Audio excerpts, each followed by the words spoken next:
जब नगर निगम झुग्गियां हटाता है तो हर चैनल पर शोर होता है, लेकिन कोई ये नहीं पूछता कि आखिर झुग्गियों की जरूरत क्यों पड़ी।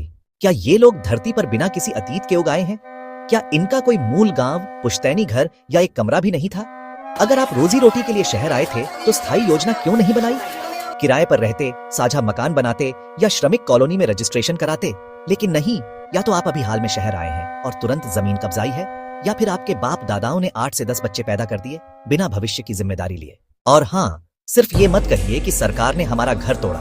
ये भी बताइए, क्या सरकार ने आपके पुश्तैनी जमीन पर बना घर गिराया है, या फिर आपने किसी सरकारी, सार्वजनिक या दूसरों की जमीन पर कब्जा कर रखा था? एक और तर्क आता है, अगर मुस्लिम समाज का कोई वर्ग ये कहता है कि हमें आजादी के बाद से स्थायी रहने की व्यवस्था नहीं मिली, तो फिर सवाल उठता है, जो लोग भारत छोड़कर पाकिस्तान चले गए, उन लोगों ने जो हजारों एकड़ जमीनें छोड़ी वो कहां गईं? और जो जमीनें आपने वक्फ कहकर अल्लाह को सौंप दी, क्या वही जमीनें आपके बच्चों के रहने के लिए नहीं हो सकती थी? जब जमीन खुदा को दे दी तो रहने की जिम्मेदारी भी खुदा की है या सरकार की? अब जनसंख्या के भार से जमीन कम पड़ी तो सरकारी, खाली या सार्वजनिक जमीन पर झुग्गियां बसी जो अवैध थीं। अब सरकार विकास कर रही है, सड़कें, मेट्रो, अस्पताल बना रही है, तो वही जमीन चाहिए जिस पर आप काबिज थे।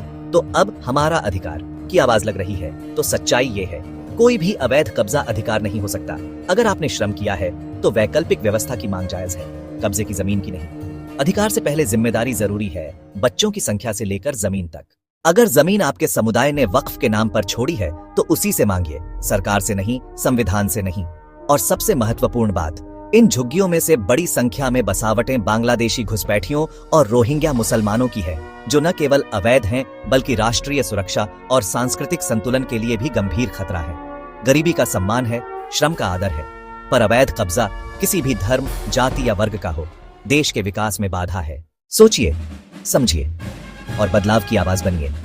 दोस्तों, अगर आपको ये बातें सही लगीं तो सिर्फ सुनकर मत रहिए, इसे लाइक कीजिए, अपने दोस्तों और परिवार के साथ शेयर कीजिए, और हाँ, चैनल को सब्सक्राइब करना मत भूलिए ताकि ऐसी सच्चाइयां और सवाल आप तक लगातार पहुंचते रहें।